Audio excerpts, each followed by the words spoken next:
One of the things that's great about America is that America is so prosperous. Yes, some people have suffered during this recession, but compared to every country in the history of the world, America is rich. So, why is America rich? One reason is that America's a good place to do business. How about a copy of Give Me a Break? I'm told it's a wonderful book. I opened a business recently. I named it the Stossel store and tried to sell my book and some Fox stuff in downtown Wilmington, Delaware. You want to buy a Fox t-shirt? Not right now. Hey, I didn't say it was a smart business, but this ability to at least try to succeed is one reason that America is rich. If you're outside of the sporting event, you can sit on it and you don't have to leave your event. This woman wants to sell an umbrella that has an extra part that keeps your seat dry. For me, I love the product. A.J. Cabani markets such products, mostly on TV. The ultimate way to smooth beautiful feet. This one, the Pet Egg, is his best seller. A $30 value. Once a month, Cabani invites 30 to 50 inventors to pitch their ideas. Cleaning the toilet shouldn't be that much work. He gives each person just 5 minutes to close a sale. The only one toilet brush and the only brush you'll ever need. Cabani's company is a success. It has close to $1 billion in sales. Put it on your head, like so. He rejects most of the ideas. What's going to make this cut through the clutter? But the entrepreneurial spirit keeps the inventors trying. It comes in 4 different sizes. America is a society built on entrepreneurship. Dinesh D'Souza, who wrote a book titled What's So Great About America, says entrepreneurship then turn right on Oak Street is one of the things that makes America great. You've got mail. More than anywhere else, America's a place where people invent things, and a reason for that is that in America, being in business is respectable. In most other societies, the businessman has been looked down upon. He's been seen as a kind of a sleazy guy. Old Europe gave merchants that nasty name, the bourgeoisie. And merchants were lower in status than the clergy, artisans, and soldiers. The American founders come along and they invert this hierarchy. And suddenly the entrepreneur is taken from the bottom of the heap and brought to the front. The right that is emphasized in the original Constitution is not free speech, and it's not the right to practice your religion. It's the right to have patents and copyrights. And I think that helps to explain why so many inventions come out of America. Like the transistor, which miniaturized things like radios, and the integrated circuit, which made possible all those electronic devices. Both came from American inventions that won Nobel Prizes. Hi, Anthony Sullivan here for the new swivel sweeper G2. TV pitchman Anthony Sullivan sells less important stuff.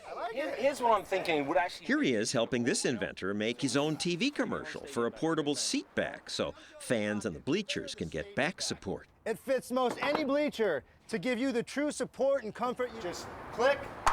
God.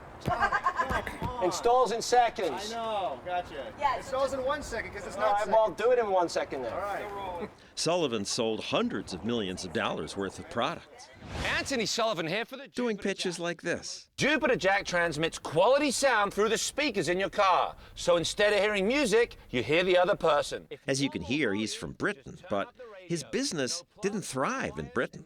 I found in England if there was 10 reasons you could do something, there was 20 reasons why you couldn't do it. You shouldn't do it. You can't do that. And I think there's a big, big difference between doing business in Europe, period, and doing business over here. I don't find the same culture in other countries. They're not rooting for the underdog in those countries. Now there's a better way. Americans are also more willing to invest in new ideas. The vast majority of venture capitalists are Americans. I found in the States that, people will give you a shot.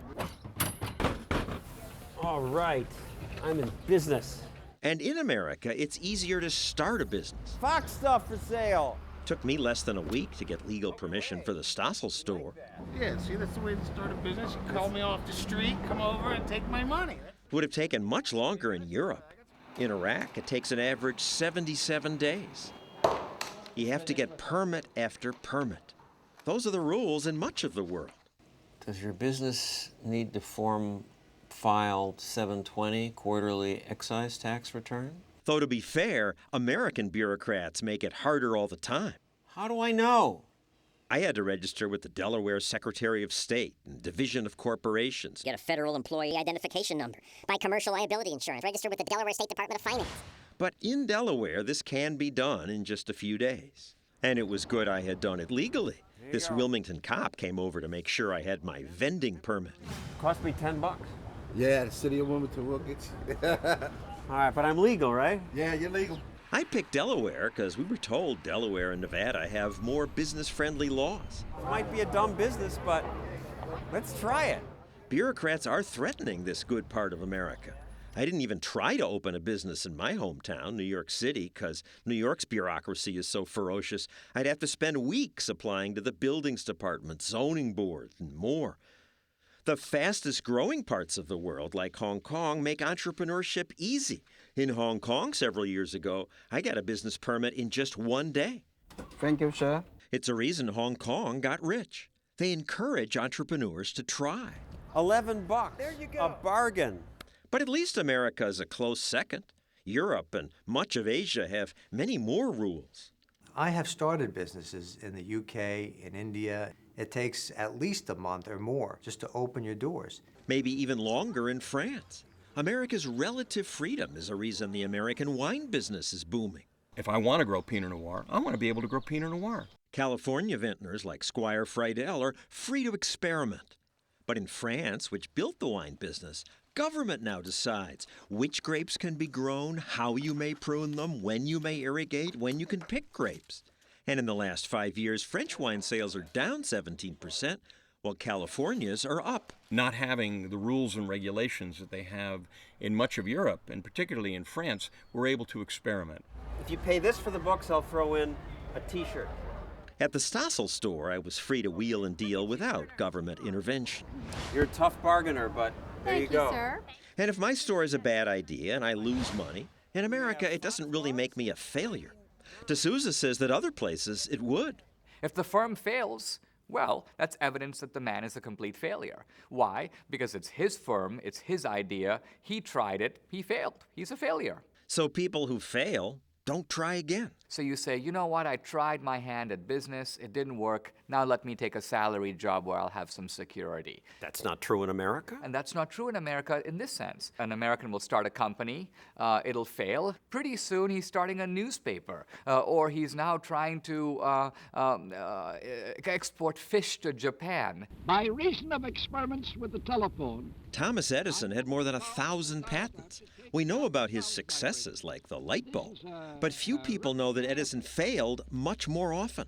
He was fired by the telegraph office, and he lost money in a cement company and an iron business. Henry Ford's first company failed completely. Dr. Seuss's first book was rejected by 27 publishers. Oprah was fired from her first job as a reporter. A TV station called her unfit for TV. First wines just sucked. They were not very good at all, but you learn. Fox hats? Great stuff here. Fox coffee mugs? I took in a few $100. Probably helped that I'm on TV. Hello, sir. My wife loves you to death. Oh, I'm so glad. So you want to buy something here? Still, my business was a failure. My profit was too small to justify my investment. But I'm an American. I can try again. And that's one of the great things about America. There's something in the American temperament that says, you know, gosh, I lost 7 times, but that's okay. And I think that that's the resiliency of the American spirit.